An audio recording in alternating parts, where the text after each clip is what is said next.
Test, test, test. Hello. Hello,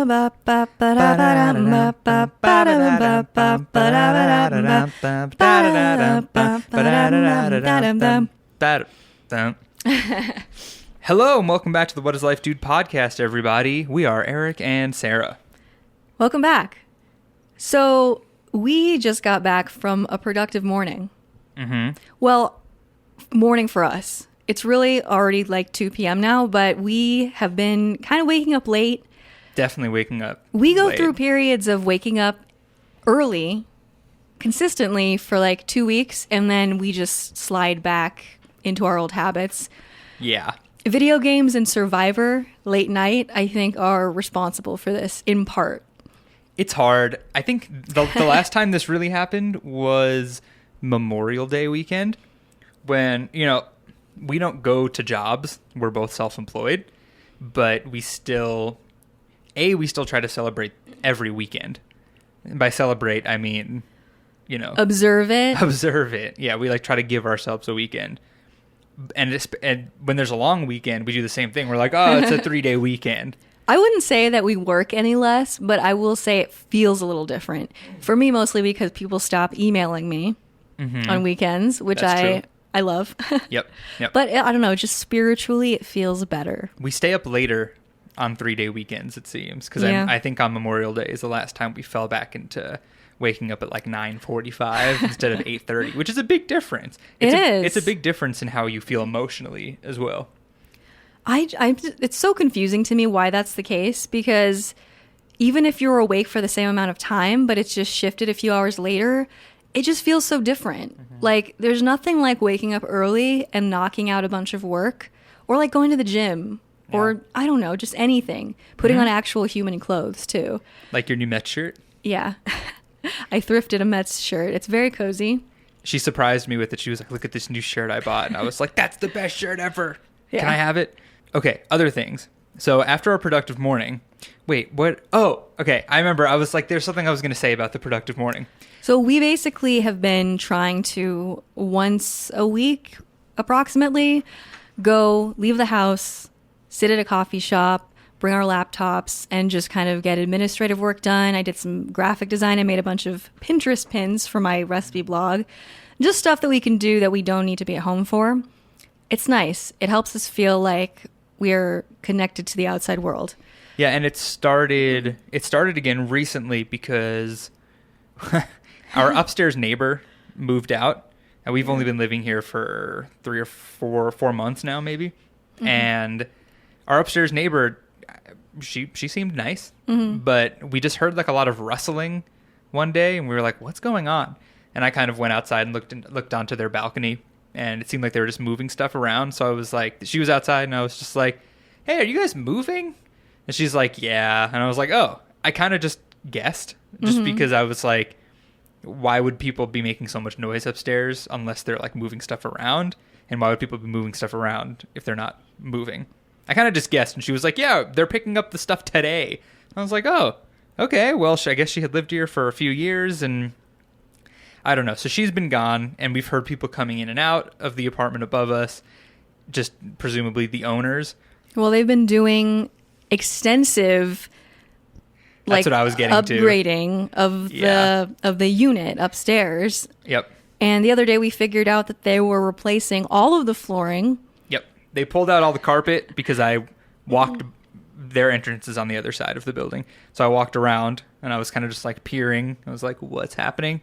And there's just a bunch of carpet coming out. And then I was like, okay, so they're ripping out the entire floor. And then that was last week, one day in the afternoon. And then the next morning at 8:30, just so many people clomping around up there. You can tell when it's someone who lives there, just kind of walking around in their day-to-day life. And you can tell when it's construction workers. Of course. Clomping in and putting all their tools down. Well, it got to the point where our ceiling was vibrating. I was mildly, I knew it was, it turned out not to be an irrational fear. But I was working, sitting at my desk, and I could hear banging right above me. And I was like, is someone going to fall through the ceiling onto me? Well, they didn't replace the carpet with new carpet. They replaced it with some sort of hardwood thing. Do you know what kind of wood it was? I think it was a walnut cherry blend. Yeah. Nice. Yeah, so they're laying down some sort of hardwood experience. And Laying down the hardwood experience. so that means, I think what they do is they put like a sticky substance on the foundation, and then they like mallet it into place. Okay. So they were just bang, bang, bang, bang. And I mean, it's not like a well-constructed, well, it's a well-constructed building, but it's not soundproofed at all. It was loud as shit, is what I'm saying. All this to say, because it was so loud for a full day, we decided to leave and go work at a coffee shop for many, many hours. And it was so frustrating because I had a project for a client. Someone hired me to sing new lyrics over like a karaoke track of a song from the 70s with like lyrics about God for her church. So she hired me to do it, and I didn't have anything else on the docket, and I was like, I'm going to knock this out so fast for her. Like, I'm just going to do it. I'm going to do it on the first day because people love that, right? And then I couldn't because they were banging on the ceiling the entire day. And I had to film a TikTok, and I couldn't film it. It's frustrating when you record and film things for a living, and 2 days in a row, there's so much noise in your house that you can't even think. Such is life. Yeah, such is life. So we went to Starbucks to get stuff done that day, and then we were like, oh, we should do this again more often. But I think they're done upstairs. Haven't heard any banging. Just some people walking around. I mean, I'm like, are they going to like redo their kitchen or something? And it's just going to be like a constant, who knows? Can't worry about it. Can't worry about it. Eric works himself up so extensively with all the possibilities. I really do. He's like, oh my God, what if the person who ends up moving in is really loud? Or what if they think we're too loud and then we can't do music? And then we have to escape our lease early. I'm like, we can't do that. I do think about that because I know. I mean, is it that irrational? Well, you just can't do anything about it. It doesn't help to fixate on it. I know, but if it did come down to it, we could do something about it. I mean, the last person who lived here moved out kind of on a whim, it seemed, as our landlord told us. She was like, I want to move to Arizona, and she moved. I am pretty sure we'd be forfeiting our security deposit. Yeah, that would be a real bummer. Anyway. So we were doing some cute thread. We've been trying to like batch work, which is like one of those productivity techniques that I hear about a lot. Basically doing like setting aside time or a day each week to do a specific type of work. So it's like, today we're going to film. Today we're going to edit. Today we're going to write copy. So today I just sat down and I wrote like Instagram captions for all of the Instagram posts that we have planned for the next 2 weeks. We wrote our little like announcement for our single release. Oh yeah. It was very satisfying. I've forgotten how much I love writing, how much I like identify with, I don't know, just writing actual words rather than being like talking to a camera. Yeah, you really do. You're much more of a writer naturally. Yeah, I am. I think I've talked about this, but I think that's why I was able to make like a good impression on you, even like before we had met in person, because we did so much over text, and I can like I'm myself when I'm writing, I think, the most. Yeah, and for me, you know, it gives you time to think about what you're going to say before you say it, right? Because nothing can just stupidly come out of your mouth when you're texting, because you have to write it and look at it and hit send. So it's a lot easier to be like, you know what, that might sound stupid. I'm going to delete that and say something else. But I want to go back to the first Starbucks trip last week when they were doing the work, because you said you had this quote unquote irrational fear that something was going to like fall on you while they were banging on the ceiling. That turned out to not be irrational. So when we came home, I went to our master bathroom, and we have a light in the ceiling that has like a glass, or like a frosted glass, like it's not a lampshade. Just a cover. But yeah, a cover. And it fell. It shattered. It fell onto our toilet. Into our toilet. Yeah, I would say a quarter of the shards went into the toilet. We used barbecue tongs to remove them. Yep, straight into a small trash bag. But we came home and I was like, yeah, babe, the light fell. Sarah was like, huh? And I was like, yeah, the cover on the light fell and there's glass everywhere. So I called my landlord and he's like, well, I'll try to figure out who the owner of the unit is, because he's like, I'm not paying to replace that. And I just cleaned it up and moved on with our lives. But I mean, that's why we weren't there. Mm-hmm. It wasn't irrational. I can't believe something actually fell off of our ceiling. Mm-hmm. The vent in the bathroom that, when you turn on when you take a shower, after you poop, it got dislodged and it's like falling out of the hole it sits in. And I'm like, does this always happen when people do work on an upper floor? Or is it just like bad luck that happens? I mean, our unit is not that like modern either. So yeah. I wouldn't be surprised if some of the stuff was already kind of janky. What's funny, because some of it is like the floors are modern. And then like the sink looks like it's from the 60s. Mm-hmm. Very strange. But yeah, that was that. Harrowing. It was quite the experience. Okay, so while we were at Starbucks today, what I wanted to talk about, I went on Facebook to check our Cute Threat Facebook fan page. That's such a weird I know, it sounds term. so stupid. Yeah. Our fan page.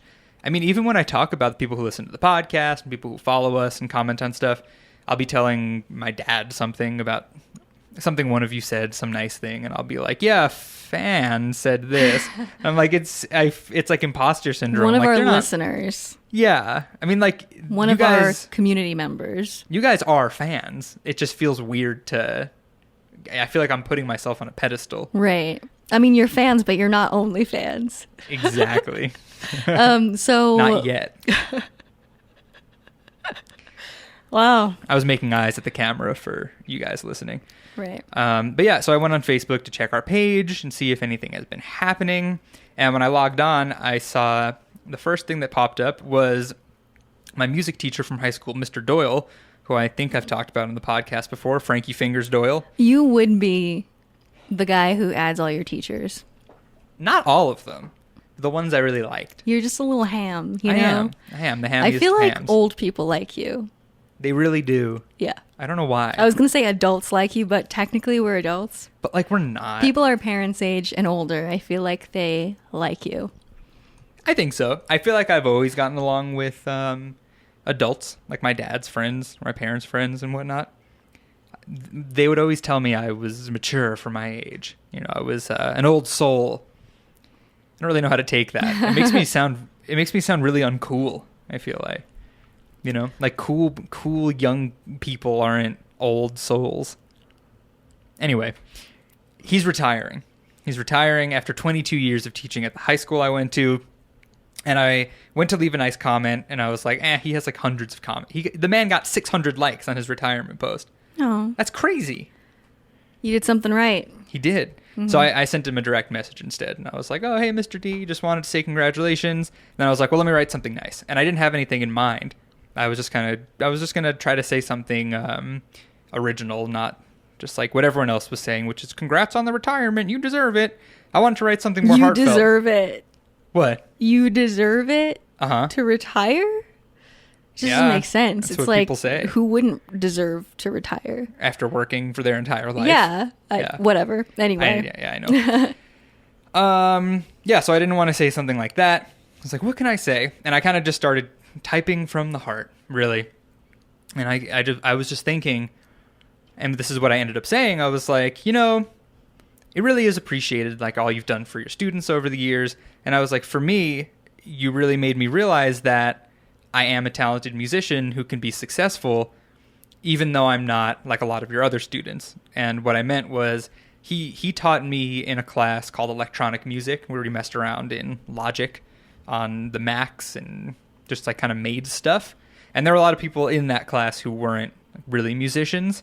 And then there were a few of us who were musicians to whatever degree. But then he also taught the music theory classes at school. And he taught like 8... You had music theory classes at your school? Yeah, we had IB music theory. Y'all fancy. I know. AP and IB music theory. And I was never in those classes because I wasn't a trained musician like that. And I'm still really not. But he always appreciated and commented and, told me that I'm a good musician and kind of just... I don't know, like I said, he kind of made me realize that I could be successful and I am good at it.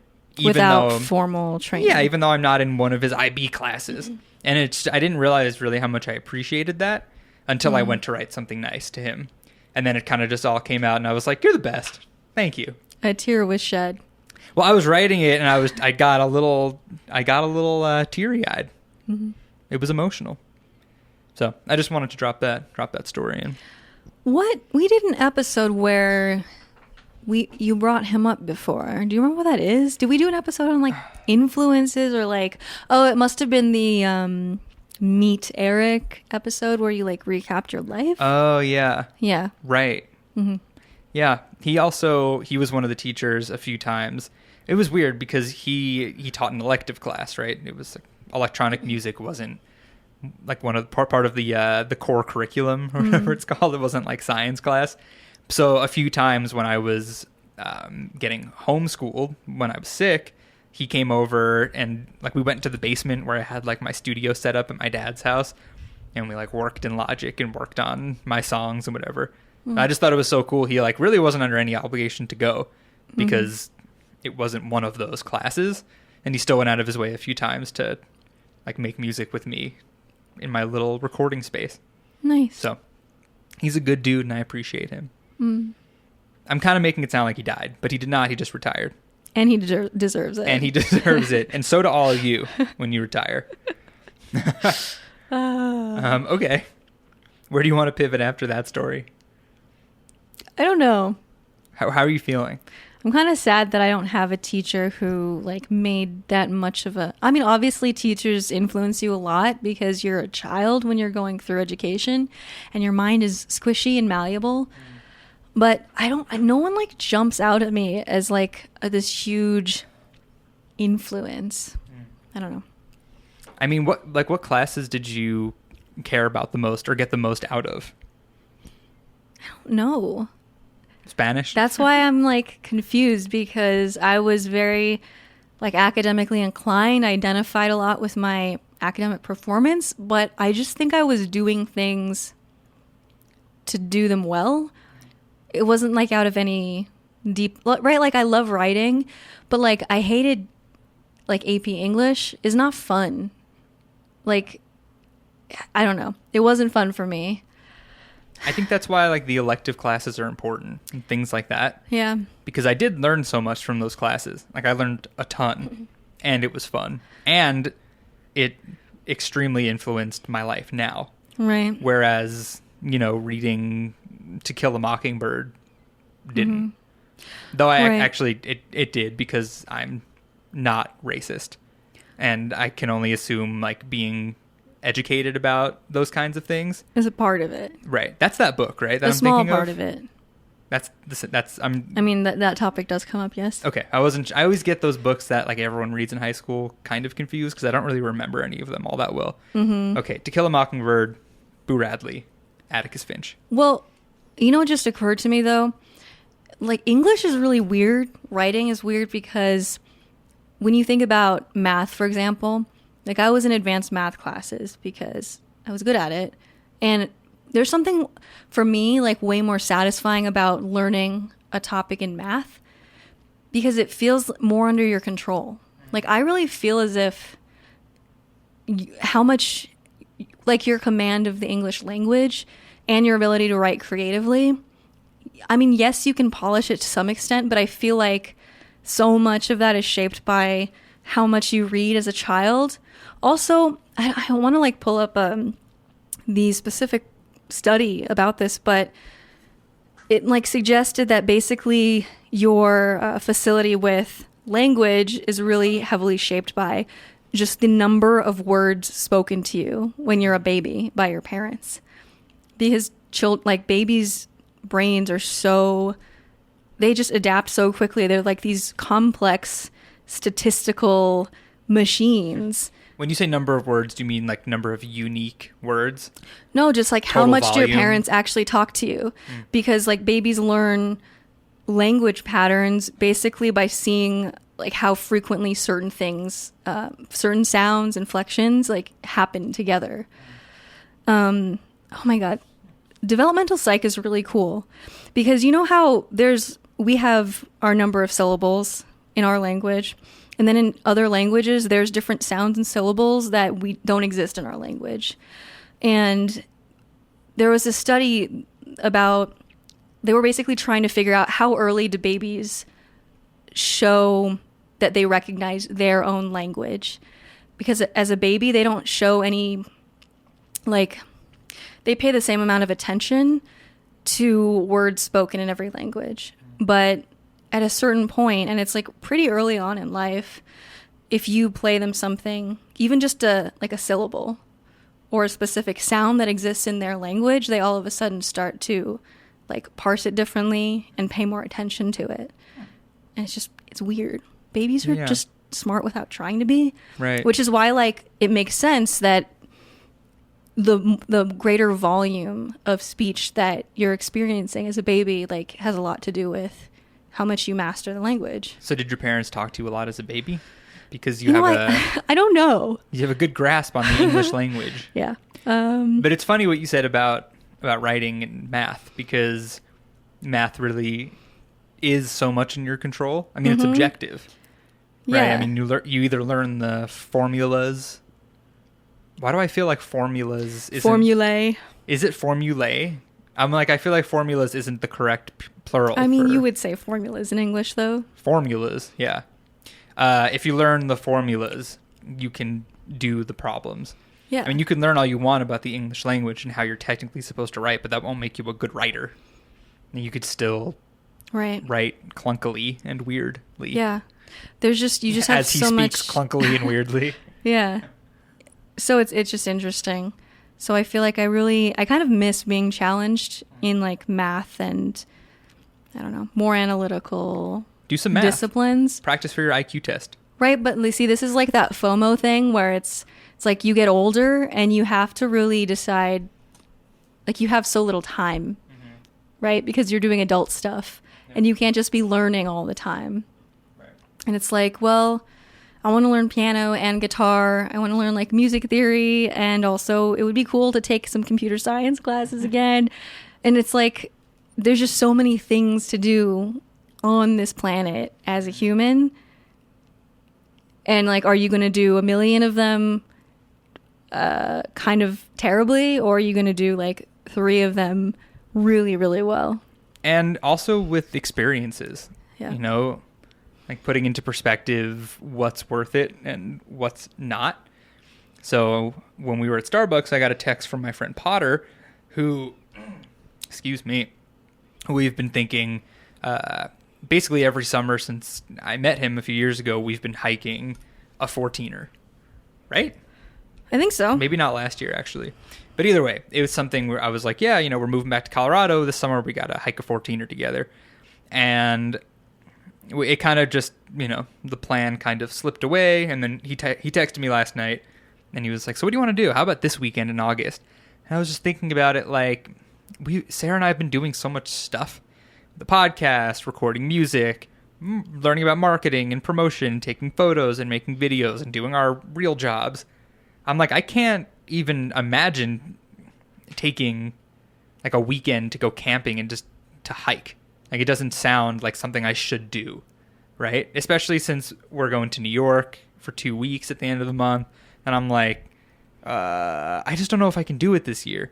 And then now we're having this conversation and I'm thinking, I mean, it's like a day or 2 days with the traveling back and forth. It's like 2 days out of our whole lives. And I'm just trying to figure out if it's worth it, right? Follow your heart. Right now, my heart says I'm busy. If it seems like it would be fun, do it. Yeah, we'll decide as it gets closer, but that's just what it made me think about. Mm-hmm. There's so much to do on the planet, like you said. Okay, what else? What else are you thinking about? What else did you write down in your little listicle? I try not to go by the list, because when I go down the list, the conversation is not fluid. Mm-hmm. My mustache keeps going in my nose, which is why I keep touching my nose. Excuse me. We could talk about my shirts. We're going to go to Target later because we went to Target a few months ago and I bought some t-shirts. Did we talk about this? Maybe. I think we talked about me buying plain t-shirts for when we're photographed and when we're, you know, playing and just playing shows eventually. You're giving me this face. I What? don't know Go what the ahead. face means. Go ahead. Keep Okay. talking. I bought these shirts. I just wanted some plain t-shirts. And now, a few months later, I want smaller shirts. I just want the same shirts in a smaller size, which is what I'm wearing right now because I think I look better in them. So we're going to go back to Target and I'm going to restock my closet with these shirts that I really like. How does that make you feel? A little kind of buff. Nice. Well, I put the shirt on for the first time and I walked out to Sarah and she's like, "Oh, what do you think?" And I was like, "I think I look a little buff in this shirt." No, you actually She said laughed it at like me. this. I think I look a little buff in this. I didn't say it like that. You did not do it in the buff man voice that you just demonstrated. So what I said just now was, "I think I look a little buff." What I actually said was, "I think I look a little buff." like a weirdo? No. Wait, no, not like a weirdo? Well, yeah, but not that variety of weirdo. Oh, okay. So we're going to go back and I'm going to buy some more shirts that I like. It's just a little thing. I don't buy clothes ever. How do you say that word? What? Clothes. Clothes? Do you say clothes? Clothes. I say close, like a door, like close. Well, we're also going to go get my tire fixed because I think we talked about this on the podcast weeks ago, but we went to Boulder to see our friends and my tire pressure light came on at some point and you're doing the face again. I'm like, you're reading our errands list now. Yeah, I guess I am. All right. Well, let me get my phone then and you say something real quick. Well, I just want to pivot very briefly to the topic of Britney Spears. Oh, you should have pivoted. Why didn't you pivot before when I was talking about t-shirts? She wasn't top of mind. I went into something about getting my tire fixed and buying t-shirts at Target. The And you had t-shirts- Britney Spears queued up? I didn't. Oh, She just materialized. as she does. Yeah. So if you guys aren't familiar with this topic, still look at the list though to see what else we had written. I got the list. Okay. So how do we explain this? Okay, just look it up, y'all. It's insane. Basically, Britney Spears has been in this conservatorship for the past 13 years, which means that due to mental infirmity, she was ruled by the state of California to be unfit to be in charge of her own medical decisions and finances. So her father, who was really never a big part of her life and seemed like a generally not great guy when she was growing up, has been in charge of all that. I think I read that he makes $16,000 a month, like, from just being her conservator. What? And the thing is that she has been working the entire time. She's gone on like world tours, right? She had a residency in Vegas. And it's just very clear that she is of sound mind, at least enough to be working. I mean, Sarah said 13 years, but think about it, people. That's when she shaved her head. Yeah. Like, that was a long time ago. Right. We were like, oh, Britney Spears is crazy. She shaved her head. People are terrible. Like, Yeah. So we were watching, what's the name of the documentary? It was on Hulu? Framing Britney Spears. Right. It was one long, it's like an hour and 15-minute thing, but it's technically an episode of like a New York Times series about different things. Yeah. Right. So we watched that because, I feel like a few months ago, people were kind of talking about Free Britney, hashtag Free Britney. They were talking about how they thought she was leaving like covert messages on her Instagram because she wasn't allowed to freely talk about the conservatorship publicly. And a lot of people, I think, just thought it was like a silly conspiracy. And then it became clear that she actually does want either out of it or she wants it to not be managed by her father anymore. And in recent like court hearings, she has like publicly spoken about that for the first time. So we watched this documentary. And so all that is very weird. But I think the weirdest part was basically they talked about her beginnings as an artist, because she's been in showbiz since she was a child. And so we saw like several different phases she went through in different interviews that she was interviewed many times by many different people at different phases of her career, right? Because when she came up, she was like America's sweetheart. And then she was dating Justin Timberlake, and she was getting all sexy. And then it was a whole like thing about her still being a virgin. And it was just crazy to watch. Some of these old interviews, which is creepy ass, like not even just men, like there were women interviewers too, just asking her the most insane questions. I like how you're visibly uncomfortable the way like you're touching your hair in a way that makes it obvious you're uncomfortable with the conversation. Yeah, I was so cringy. And I'm like, okay, like say what you will about like this time in history, people being overly sensitive and everyone has to be politically correct, but I will take this over the way women were treated even just 20 years ago. Insane. Yeah, I mean, I feel like back then it just seemed like everybody across the board was like, oh my god, Britney Spears is showing cleavage in her new music video, you know, even though she's 20 and can do whatever she wants. But I feel like now it's like, for the most part, they're like the people who are offended by everything and the people who are not. And it's less like moderate across the board and it's more clear camps. You know, you have the people who are like, Lil Nas X made out with another man on stage? Sinner! And then people who are like, hell yeah, you're gay, you're proud, you can literally do whatever you want. Great. Right. We don't care. Well, remember when Britney and Madonna smooched during a performance? Oh my god, yeah. And that was like just such a topic of conversation.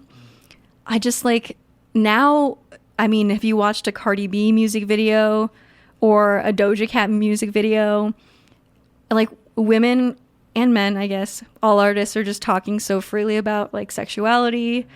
And I feel like everything's so fluid now. Yeah, and the only time it matters and people get mad at you when you're a man is when you're gay, like Lil Nas X, right? If you're like a woman doing it, you're called things. If you're a game, I mean, I feel like Lil Nas X is changing the game and just being like, look how gay I am. Isn't it great? And he's pissing off so many people. It's fantastic. But, you know, when men are sexualizing women and being sexist, no one really cares. You know, like, I Know You Want It, Blurred Lines, right? Didn't that song like eventually get some heat for I think either the lyrics or the music video or him? I can't remember what happened. I don't remember the details, but I know what you're talking about. Yeah. So, yeah. What was I going to say? Britney. So, well, on the topic of Lil Nas X, I think I don't follow him anymore because he posts so frequently, and I love him, but I didn't want my entire feed to be dominated by him. You don't love him that much. Right. But it makes me think that he's a really good, like, he's good at interacting with his fans. Like when Montero or Call Me By Your Name came out and everyone was memeing it in TikTok. Those memes were really funny. I think I watched like way too many of them. He like shared almost all of them on his Instagram page. And it's just really nice that he's always like in touch with his fans. It's funny how how I can like somebody. Like I don't like Lil Nas X's music. It doesn't bother me, but I don't really like it. Yeah. But I only like him just because of like what he's doing socially. Right. And just, you know, putting his gayness out there. Yeah. Because he he gets this response from people who think he's such a terrible person for being a gay black man. And I just love it. He's just like standing his ground and owning everybody in the process. Right. So I don't care about his music at all, but I care so much about what he's doing. Right. You know? Yeah, I think it's important. He definitely is forging a new path, which is cool. Yeah. I mean, he tweeted something like, sometimes he tweets things that just like get 1 million likes on Twitter. Yeah. Which is insane. He was just like, wow, he basically said, everyone got so up in arms about me kissing this guy on stage. I'm just going to, you know, fuck him next time. And I was like, that's funny. Because so many people freak. Yeah. So many people freak out. Yeah. But yeah, so the Britney thing, it's extremely sad and real and serious. Yeah. And I think there was just another like court order thing where she was like, hey, let me out. And they were Let me out. This is not a dance. I'm begging for help. I'm screaming for help. Please come let me out. That is a Rick and Morty reference. But yeah, I mean, it's like a serious thing, and I guess some judge just denied some request of hers to... I just don't get it. I mean, it's been so long. It just really seems like she should be allowed to have control of her money again. Yeah. Also, you know her dad's crazy. Well, I guess maybe her mom too. But we learned that in the documentary, her father's name is Jamie Spears, and her mother's name is Lynn Spears. And Sarah goes, oh my God, Jamie Lynn Spears is Britney Spears' sister. They literally named her both of her first names are her parents' first names. Mm-hmm. That is some kind of parent. Yeah. Should I refer to the list? Sure. Mount Fuji. Mount Fuji. Mm-hmm. How do I even explain this? Is this just a little like inside joke we now have, which has come up a lot? But basically, were we recording one day? Yeah, I think so. We were working on some sort of project all day, and we had been planning to make sushi. We got ingredients and stuff. And we ended up just working so late that I was like, babe, what if instead of making sushi, we had someone else make sushi for us? And I was like, it's fine. I'll make sushi. I'll make it. And I was like, but I've already been looking like at different Yelp reviews, and there's this place called Mount Fuji that we could go. It's only like 3 minutes away from us by car. And I was like, it's okay. Like, we have the stuff. I'll just make it. And Sarah was like, you're going to make all... I mean, like, we make sushi together. And, like, I could do it if I wanted to. But it just... Sarah was like, do you actually want to go through all that trouble? And I was like, yeah. And then a few minutes later, I was looking on my phone. Sarah was like, what are you looking at? And I was like, I don't know. She's like, are you looking at the menu for the restaurant? And I kind of just like... She was on the floor over here in her little, like, hangout space in our music room. And I kind of just, like, fell on the floor and, like, crawled up to her and looked at her and in our, like, couple baby voice said, I want to go to Mount Fuji. I'm not going to do the voice on the podcast. I want to go to Mount Fuji. I said, I want to go to Mount Fuji. You, like, embellished like, a little. I think you implanted a false memory in your brain. Did I? Yeah. Because really what happened was, this all happened in one go, which is that I said... So we can go to Mount Fuji. Here you can look at the menu. And then you said, well, I can make sushi. And I said, really? Okay. And then you immediately said, no, I want to go Mount Fuji. which is to say, like, this is the most Eric thing ever, is that he offered to make sushi, but had no intention of ever actually making the sushi because he thought that I was going to be like, no, let's just go. But because I knew that was what he was thinking, I called his bluff. Let me just say, if you did say, I don't want to go to Mount Fuji, but I want sushi, will you make the sushi? I would have done it. I would have absolutely done it. But Mount Fuji was straight fire. It was delicious. It was really good. Yeah. No one was in there, which is like, on one hand, you're like, oh, well, that's like... I was just consulting the list on my phone. On one hand, it's like, yeah, it's nice. We have the restaurant to ourselves. But on the other hand, it's kind of creepy. I get anxious when I'm the only person in any sort of establishment. Or, like, well, see, I won't usually go in if there's no one else in there. And I also won't go in, like, within the last hour of a place closing, usually. Because I just don't want to be a hassle to the staff. But luckily, some other people came in. So it was nice. One other thing. And then I think that's the conclusion of the list. The last thing is your numerical insanity. We may have discussed this at some point. We've talked about one manifestation of it, which is that in numbers that are more than 4 digits, 5 digits and above, okay? I can't, like, place the comma in my mind. 4 digits. Because let's say something is 1,100, right? Sarah will say... 11,000. 11,000. Well, now I know that I do it, though. So I'm, like, always, like, on edge when I'm saying numbers. But I still catch myself, starting to say 1,000. Which is so weird because... it like doesn't track with any other part of your brain. Like you're just so on top of brain things and you're so smart. I'm not saying it makes you dumber because you do this. It's just, it doesn't really like correlate to how you are. You know, you'll see something that's like 111,000 and you'll be like 11. Like, okay, you won't say that. Maybe you'd say like 11,000. Just something with the commas. Yes. And it's with anything, miles, minutes. Mm-hmm. So we've coined the phrase. We've named it numerical insanity. Which I took from an episode of The Good Place, where one of the characters, Chidi, reveals that he has, what is it? Directional insanity. Directional insanity, meaning he like literally can't follow a map. But he was just joking, I think. I don't think he was. I can't remember the context. I think he was actually lost. Really? Yes. I have directional insanity. I think numerical insanity is so goddamn funny. Okay. I think, are we wrapping up? You didn't even like explain why that came up though. Oh. Well, basically, think about it.